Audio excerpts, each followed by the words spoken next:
Hey everyone, this is Ken from Belterra Apartments, and today I'm going to show you the reasons why and how we prioritize our work orders. So why is it that we are prioritizing our work orders? Well, first of all, we need to make sure that we mitigate any risk of damage or safety issues with the property or with our residents. Now, once we have mitigated the life and safety risks that may be associated with some of the emergency work orders, we can go ahead and take a look at comfort, and we can go ahead and be more expedient about taking care of those work orders afterwards. So in our case, prioritizing our work orders will help keep risk of property damage and life and safety issues for the residents.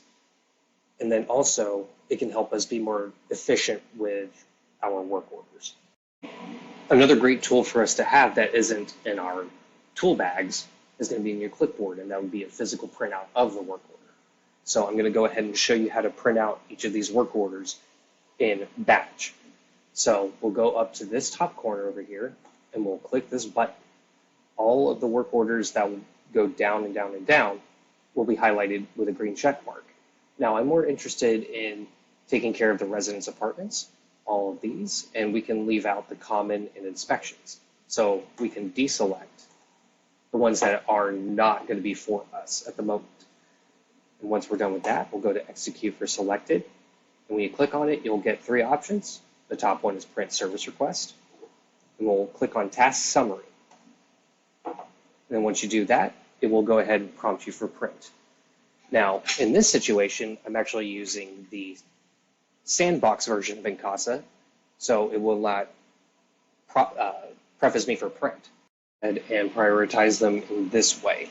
We're going to make sure that all life and safety liability is mitigated. Then after that will be property damage, and then after that would be comfort.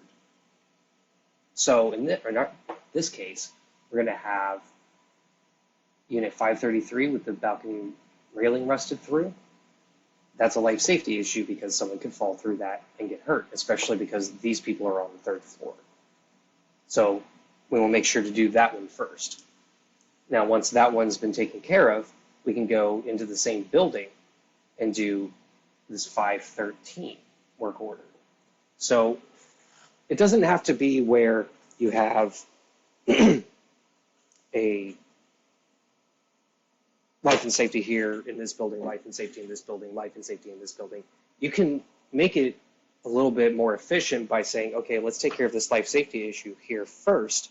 And then because I'm already in this building, it would be more advantageous for me to take care of this next one that may or may not be necessarily liability, a safety issue. So we've taken care of 513. After that, we're going to go ahead and go to 1110, where this has the ceiling leak in the kitchen. This may or may not be active, so once we're done mitigating the life and safety issues, and then this one in the same building, we're going to hop over to this one because this may be a property damage issue. Now, once this one's been mitigated, it could have been from the apartment above, it could have been from the sprinkler system, it could have been from any reason. But once this is mitigated, we're going to go ahead and jump to apartment 710, where the AC is not cooling, because now I do not have any more life and safety issues coming from any of the other apartments. So we're going to go ahead and go to comfort and safety. So down in Texas, where it gets real hot in the summer, AC can be a lot more of a lifesaver than in other places in the country. So we're going to go to 710's AC first, and then once you're done with that, you're going to stay in the same building, go to 733, and schedule a carpet clean.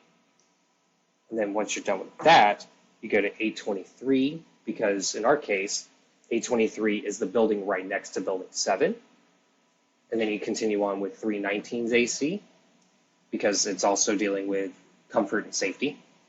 And then you can go ahead and do some of the other ones that aren't necessarily as pressing, like 216's light bulbs out, 212 having the disposal not working, 11, and then you can make your way back to 1131 with the lights out in the breezeway. Now, I will admit, Each property is different. Certain residents are different. There may be disabilities that come up and something becomes more urgent than others. But with time, you're going to go ahead, you're going to figure out what is more urgent than others. So in my case, this is what my property deals with often enough to where we can prioritize them every day, twice a day. Because if you have your work orders in the morning, you complete them all in the morning. And if you have work orders in the afternoon, you have work orders in the afternoon to prioritize. So you'll do this at least twice a day. Prioritize your work orders every day would be to make sure, one, that liability has been mitigated. Then after that, you're going to make sure to deal with your property damage. And then after that, once you're on a full level playing ground, it'll be mostly about your comfort.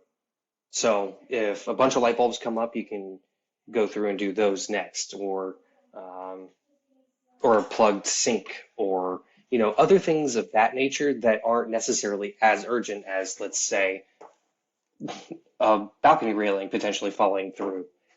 We're going to make sure to take care of those after we take care of any life safety issues. All right, well, I hope this video was very informative for you. Everything will be a little bit different at your place, but if you follow these guidelines, I'm sure you're going to have a happy and successful career with Ventura Realty. Thanks so much. Have a great day. Bye-bye.